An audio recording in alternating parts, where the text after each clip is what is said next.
Did you know that men are far more likely to die alone than women? And that it doesn't have to be that way? This video is going to talk to you about why this happens with us men, especially older men. As we get older, we start to think about what's important and realize that we don't want to die alone.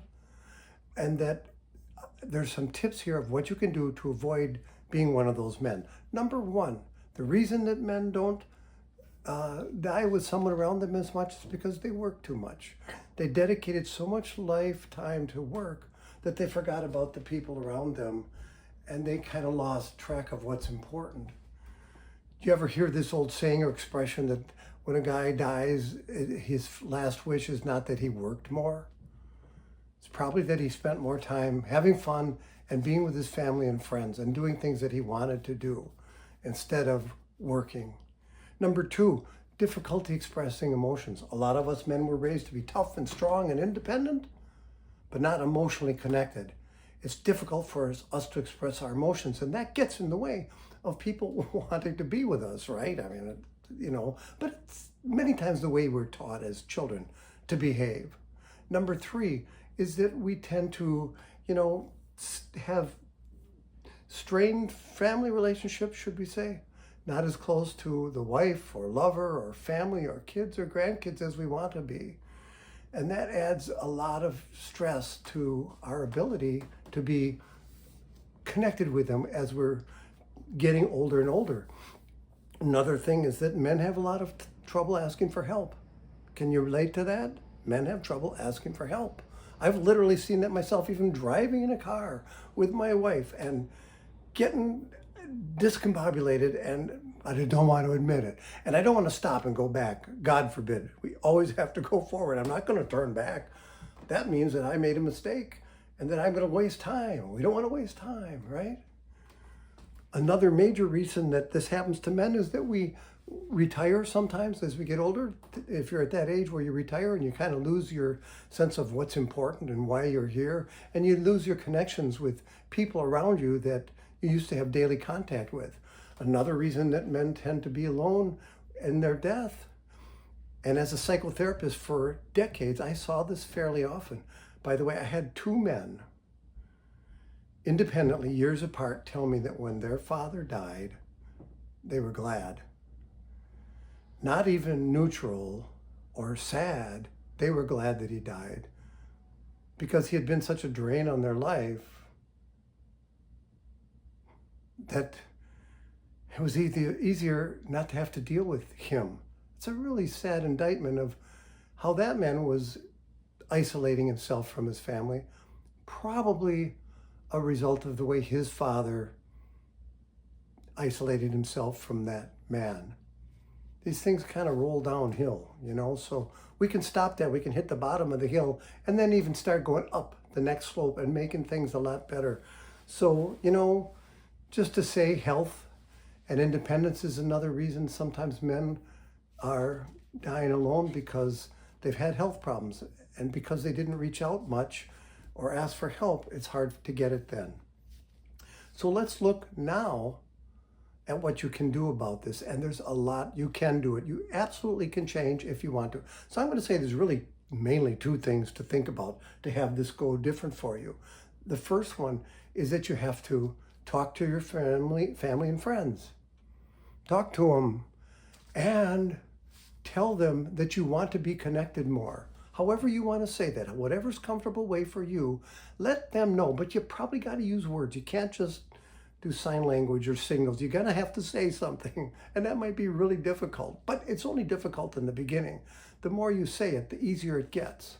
So you want to talk to family and friends about feeling like separated or wishing you were closer to them. And here's something really awful to tell you. You might have to admit you've made mistakes.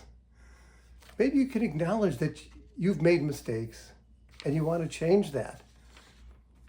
And, that's not easy for us men to do, but it's important for us men to do. If you're going to change things, you got to change things. People aren't going to run to you, and say, oh my gosh, you're so wonderful. Will you please be a great dad or grandfather or spouse or sibling?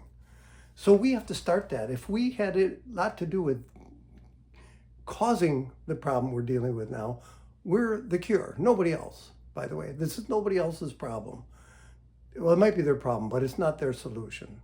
You're the one that can solve it, and you can. It's not even as hard as you think.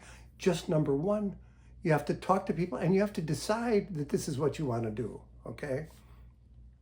You have to decide in this whole world what I want to do is I want to connect with people more, and I want to maybe heal some of the wounds that happened in the family, some that were my fault and some that weren't my fault.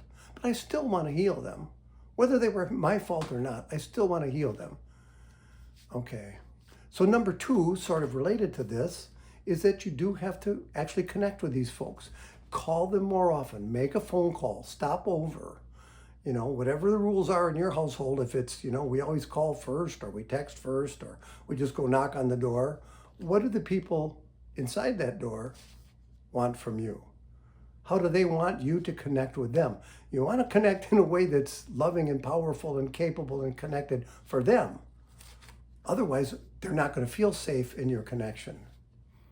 One more thing I just want to say about this is that if you try to connect with people now as an older man, people might not trust you.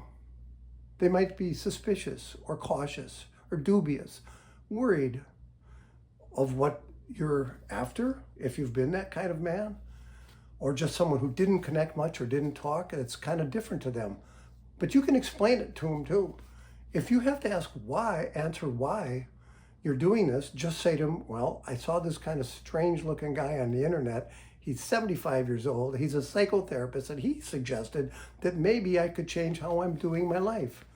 Maybe I want to have a chance to change how my life is going. And I took him up on it because, you know, I do want my life to change and I want it to get better. So, you know, I'm going to kind of leave you those thoughts. It's kind of, that's what's happening right now. I would say if you are interested in this topic more, make sure you subscribe below, because that way you will get my next videos automatically sent to your YouTube feed when it comes out. But you have to subscribe. And please make comments below, because if it's a big world, and if you don't make comments below, I don't know what you need, and you can't help other men. I know there's other men, especially older men, on this channel that are interested in this topic because they're feeling pretty lonely themselves. So make sure you subscribe, give it a thumbs up, also lets other people know that it's of interest, and comment anything you want to say here. I will respond to your comments, and maybe some other men will too. If you are another older man or a man of any age, you can respond to other people's comments, hopefully in a respectful way of doing that. So with that, I leave you today. I really hope this is helpful to you. Come back again and we'll discuss this further. A lot of it's going to be based on your comments, and please subscribe or you won't see the next video. Thank you.